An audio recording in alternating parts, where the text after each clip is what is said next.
Every animal, every wild animal in an ecosystem has a particular role in that ecosystem. Sun bears play a very, very critical role in the forest ecosystems in Southeast Asia.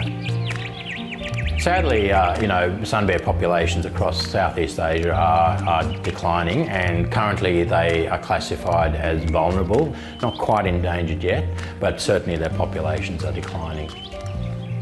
My name is Larry Vogelnest. I'm the Senior Veterinarian here at Taronga Zoo, and recently I travelled to Kalimantan, which is the Bornean part of Indonesia, to assist with a surgical procedure on a little sun bear.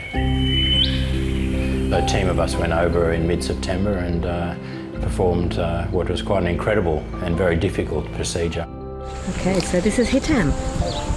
Oh, right. God, she is tiny, isn't she? Look at the poor thing. Hitam was taken out of the wild as a cub. Her mother was killed in front of her, and poachers then cut her teeth down and sold her to an Indonesian family where she was kept as a pet. The first 5 years of her life were in a cage, in a household.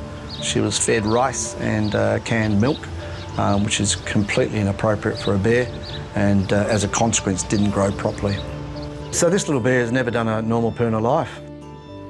She only weighed 19 kilos, and that's very small for her age. She's 6 years old, or estimated to be about 6 years of age, and a 6-year-old Bornean sun bear should be really about 40 odd kilos.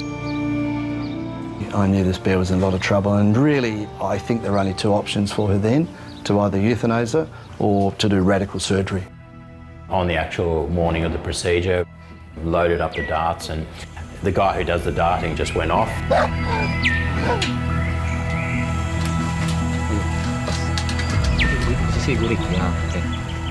And we just waited there, and then they delivered a sleeping sun bear.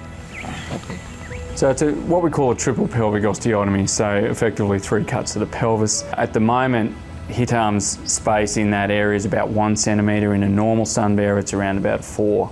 We're hoping to open this up to around about 2.5 centimetres. It's a very complicated surgery, it's a very specialist surgery, and obviously had never been done in a sun bear ever, anywhere. My role essentially was to manage the anaesthesia. It's very deformed, this pelvis, and so it should be a reasonably straight line. It's not. It was a very challenging surgery. Took 7 hours actually to do the procedure. It's a double-edged sword because I want to shift as much bone, but the more bone I shift, the more muscle we have to fight. It doesn't look a lot when you see the size of the plate, but I can tell you it was a lot of effort. People were sort of watching us through the glass of the surgery, on and off all day, and wondering what's going on and trying to get the pelvis fixed. Yeah, I think everyone was very relieved, to be honest, that they got to the end of the procedure, and it was successful at least. We'd accomplished the goal of widening her pelvis. We were relieved that she woke up after such a long anaesthetic. She woke up pretty uneventfully. Then early the next morning we got a photo of her poo.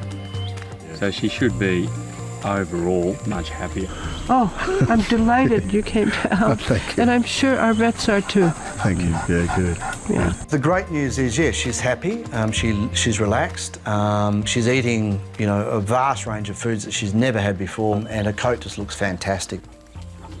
Once she's fully recovered from the surgery, she will be released into a 1-hectare enclosure that's being built now, and she'll be released into there with 3 other bears.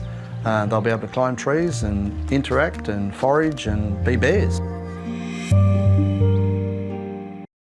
Hi, I'm Lee Sales. Thanks for watching this story. If you'd like to watch more of 730's stories, they are on the left of your screen. And tap on the button below to subscribe and get the latest from ABC News.